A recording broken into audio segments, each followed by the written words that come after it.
Hello, good morning, नमस्कार। आप सभी का स्वागत है पावर ऑफ नॉलेज लीगल मेरे चैनल पे। आई होप सब अच्छे से पढ़ाई कर रहे होंगे, अपनी पढ़ाई पे बहुत सारा ध्यान दे रहे होंगे और इस लेक्चर सीरीज़ से बहुत कुछ सीख रहे होंगे। ये लेक्चर सीरीज़ आपको पॉलिटी के सेक्शन में बहुत विशेष लाभ दे रही होगी। ठीक है, तो आज हम एक बहुत ही इंपॉर्टेंट टॉपिक लेने वाले हैं, फाइनेंस कमीशन। ठीक है, और जानेंगे कि क्या इनके पावर्स होते हैं, कब इनका गठन होता है और कौन इनका गठन करते हैं। तो शुरू करते हैं आज का session. Let's get started. Article 280 यानी कि 280 of the constitution of India provides for a finance commission as a quasi-judicial body. It is constituted by the President of India every 5th year or as such earlier time as he considered necessary. ठीक है, सभी को पता है article 280 में finance commission के बारे में बताया गया है कॉन्स्टिट्यूशन में। ये क्वासी जुडिशियल बॉडी होती है। क्वासी जुडिशियल का मतलब होता है इनके पावर्स, इनके पास जो पावर्स हैं वो थोड़ा थोड़ा क्या, कोर्ट को जो पावर्स होते हैं वो होते हैं, और इनके पास क्या पावर्स होते हैं, जैसे कि बहुत सारी ऐसी भी चीज़ें होती हैं जिसमें कि ये रिकमेंड करते हैं। ठीक है, फाइनेंशियल मैटर्स में। ठीक है, प्रेसिडेंट इनका हर 5वें साल गठन कर देते हैं। और क्योंकि ये कुछ वेरियस कह सकते हैं कि जो इनके पास सूचनाएं जाती हैं, जो इनके पास रिकमेंडेशंस जाती हैं, कभी कभी क्या होता है कि कोई मान लीजिए कोई एक्शन लेना है, कोई डिसिप्लिनरी एक्शन लेना है, या कुछ ऐसा हो मैटर क्रिएट होता है जहाँ पे ये सुनवाई जैसा कुछ करते हैं, इसीलिए इनको क्वासी जुडिशियल बॉडी कह दिया जाता है। इनके पावर्स वो पावर्स हैं जो कोर्ट प्रोफेस करती हैं। इस तरह से कुछ कुछ हैं, बहुत सारी नहीं है, इस वजह से इनको क्वासी जुडिशियल बोल दिया जाता है। ठीक है, तो कंपोजिशन जानते हैं। The finance commission consist of a chairman and 4 other members to be appointed by the president. यानी कि एक चेयरमैन होता है और 4 अदर मेंबर्स होते हैं, और ये इनको अपॉइंट कौन करते हैं, प्रेसिडेंट करते हैं। They hold office for such period as specified by the president in his order. They are eligible for reappointment। यानी कि प्रेसिडेंट अपने ऑर्डर में स्पेसिफाई करते हैं कि कितने समय के लिए होंगे इनके मेंबर्स। ठीक है, और इनका रीअपॉइंटमेंट भी हो सकता है। Okay, the constitution authorises the parliament to determine the qualification of the members. यानी कॉन्स्टिट्यूशन ये पार्लियामेंट को पावर देता है कि इनके मेंबर्स की, चेयरमैन की क्या पावर्स होंगी, क्या क्वालिफिकेशंस होंगी, ये सब भी बताते हैं। क्या बताते हैं वो जानते हैं। ठीक है, accordingly the parliament has specified the qualifications of the chairman and the members of the commission. The chairman should be a person having experience in public affairs and 4 other members should be selected from the amongst the following। यानी कि जो chairman होते हैं उनको public services में, public affairs में experience होना चाहिए, और जो 4 अदर मेंबर यहाँ पे अपॉइंट होंगे उनका क्या क्या क्वालिफिकेशन होता है वो जान लेते हैं। अ जज ऑफ अ हाई कोर्ट और 1 qualified to be appointed as 1। ठीक है, जज ऑफ हाई कोर्ट हो सकते हैं, या उनके मतलब जो जज ऑफ हाई कोर्ट की जो क्वालिफिकेशन होती, ऐसी कोई क्वालिफिकेशन रखता हुआ व्यक्ति होगा उसको अपॉइंट एज अ मेंबर किया जा सकता है। A person who has specialised knowledge of finance and accounts of the government. यानी कि फाइनेंस का अच्छा नॉलेज हो और अकाउंट्स, ठीक है, गवर्नमेंट में उन्होंने गवर्नमेंट के जितने भी अकाउंट्स वगैरह होते हैं वो सब उनको देखना आता हो, अच्छा नॉलेज हो फाइनेंस का, वो हो सकते हैं। अ person who has wide experience in financial matter and in administration. ठीक है, फाइनेंशियल मैटर्स में बहुत ही वृहद उनके पास एक्सपीरियंस हो, नॉलेज हो, और एडमिनिस्ट्रेशन का भी नॉलेज हो। ठीक है, a person who has special knowledge of economics, यानी कि क्या, अर्थशास्त्र का अच्छा ज्ञाता हो सकता है, वो फाइनेंस कमीशन का मेंबर बन सकता है। इसके फंक्शंस जान लेते हैं फाइनेंस कमीशन के। The finance commission is required to make recommendations to the president of India on the following matters. यानी कि फाइनेंस कमीशन ही रिकमेंडेशन करता है प्रेसिडेंट को किन किन मैटर्स में, वो जान लेते हैं। The distribution of the net proceeds of the taxes to be shared between the centre and the states and the allocation between the states of the respective shares of such proceeds.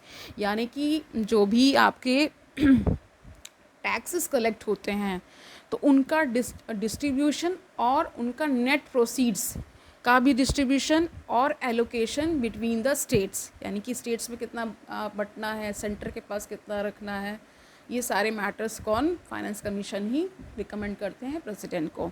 The principles that should govern the grants in aid to the states by the centre out of the consolidated fund of India, यानी कि जो states को grants मिलती हैं centre की तरफ से, जो कि आती कहाँ से, कंसोलिडेटेड फंड ऑफ इंडिया से, उनका भी रिकमेंडेशंस फाइनेंस कमीशन प्रेसिडेंट को करता है. ठीक है. The measures needed to augment the consolidated fund of a state to supplement the resources of the panchayats and the municipalities in the state on the basis of the recommendations made by the State Finance Commission. यानी कि जो consolidated fund of state होता है, ठीक है, आपको पता है सेंटर में फाइनेंस कमीशन ऑफ इंडिया होता है, स्टेट में स्टेट फाइनेंस कमीशन होता है. तो यहाँ पे जो पंचायत और म्यूनिसिपैलिटीज़ को क्या क्या डिस्ट्रीब्यूशन, टैक्सेस कैसे कैसे होना है, तो वो स्टेट फाइनेंस कमीशन रिकमेंड करता है. ठीक है. Any other matter referred to it by the president in the interest of sound finance. कोई अन्य मैटर है, ठीक है, वो रिफ़र किया जा सकता है प्रेसिडेंट को, और उसको ध्यान में रखते हुए, फाइनेंस को ध्यान में रखते हुए कि कैसे क्या होना है. Till 1960 the commission also suggested the grants given to the states of Assam, Bihar, Orissa and West Bengal in lieu of assignment of any share of net proceeds in each year of export duty on jute and jute products. These grants were to be given for a temporary period of 10 years from the commencement of the constitution. यानी कि कह रहे हैं कि 1960 तक क्या होता था, कमीशन जो होता था वो ये सजेस्ट करता था कि कुछ ग्रांट्स जो होती थी वो असम, बिहार, उड़ीसा एंड वेस्ट बंगाल को दे दी जाएं. ठीक है. और इन लिeu ऑफ, किसके एवज में, किसकी जगह पर, कि जो असाइनमेंट होते थे और any share of the net proceeds in each, export duty से जो आ रहा है, ठीक है, जूट प्रोडक्ट्स और जूट से जो आ रहा है, वो सब क्या होते थे, 10 साल तक उनको दिया गया. ठीक है. ये प्रावधान था कॉन्स्टिट्यूशन में. ठीक है. The commission submits its report to the president. ठीक है, सभी को पता है. He lays it before the houses of parliament along with an explanatory memorandum as to the action taken on its recommendation. यानी कि सभी को पता है फाइनेंस कमीशन जो होता है वो अपनी सबमिट करता है रिपोर्ट. किसको रिपोर्ट देता है, प्रेसिडेंट को देता है, और फिर प्रेसिडेंट क्या करते हैं, पार्लियामेंट के पटल पर रख देते हैं. ठीक है. और एक मेमोरेंडम भी उसमें एक्सप्लेनेटरी होता है, मतलब उसमें ये एक्सप्लेनेशन गिवन होता है कि कैसे आपको एक्शन लेना है इन रिकमेंडेशंस की, यानी कि ये जो सिफारिशें की जा रही हैं इनको, इन पर कैसे एक्शन लेना है उसके बारे में एक्सप्लेनेटरी नोट होता है एक तरह से. ठीक है. Explanatory memorandum. एडवाइजरी रोल देखिए क्या क्या इनका है वो जान लेते हैं. It must be clarified here that the recommendations made by the finance commission are only of advisory nature and has not binding on the government. ठीक है. तो कह रहे हैं कि यहाँ पे इनकी जो रिकमेंडेशंस होती हैं फाइनेंस कमीशन की, वो एडवाइजरी इन नेचर होती हैं, बाइंडिंग नहीं होती. यानी कि एक तरह से उन पर एक तरह से कोई भी गवर्नमेंट पे कोई भी ये नहीं होता है कि उनको करना ही करना है.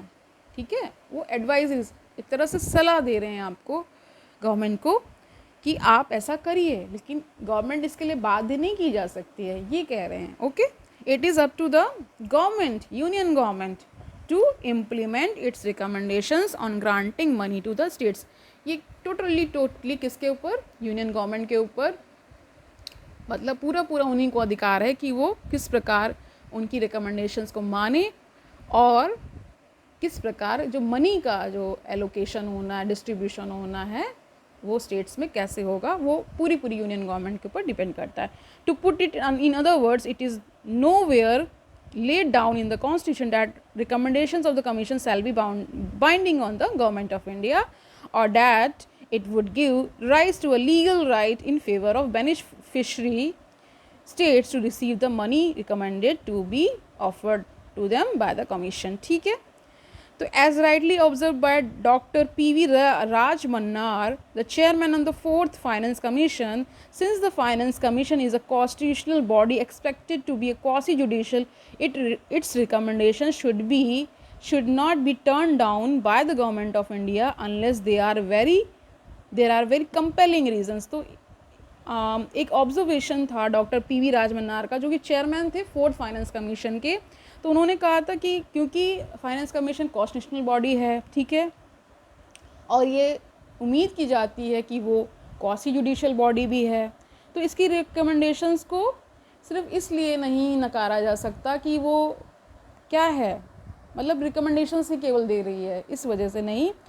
अदरवाइज़ मतलब ऐसा कुछ ना हो कि बहुत ही वैसे कारण हो तभी उनकी रिकमेंडेशंस को मना किया जाए, अदरवाइज़ ये मान लिया जाए कि उनकी रिकमेंडेशंस मान ली जाएं, ठीक है। The constitution of India envisages the finance commission as a balancing wheel of the fiscal federalism in India.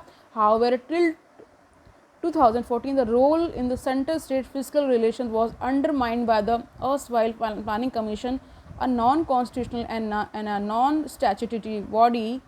Doctor PV Mannar, Raj Mannar, the finance commission के जो चेयरमैन थे, highlighted the overlapping of the functions and responsibility between the finance commission and the planning commission in federal fiscal matters. In 2015 the planning commission was replaced by a new body called NITI Aayog, ठीक है। सभी को पता है कि एक तरह से राज मन्नार जी ने कहा था, पीवी राज मन्नार जी ने, डॉक्टर पीवी राज मन्नार जी ने कहा था कि क्योंकि ये जो बॉडी है, क्या जो प्लानिंग कमीशन बॉडी थी वो नॉन कॉन्स्टिट्यूशनल थी, लेकिन ज़्यादातर फंक्शंस तो वही कर ले रही थी, तो एक तरह से ओवरलैपिंग क्रिएट हो रही थी, समझ में नहीं आ रहा था कि क्या किसका फंक्शन है। तो 2015 से तो आपका नीति आयोग आ चुका है, तो ये उन्होंने ऑब्जर्वेशन दिया कि हाईलाइट किया कि इनकी जो पावर्स थी फाइनेंस कमीशन की और प्लानिंग कमीशन की ओवरलैप करती थी, रिस्पॉन्सिबिलिटीज़ भी, ठीक है, इस तरह से उन्होंने बताया। तो थोड़ा सा जान लेते हैं इनके आर्टिकल्स। तो 280 फाइनेंस कमीशन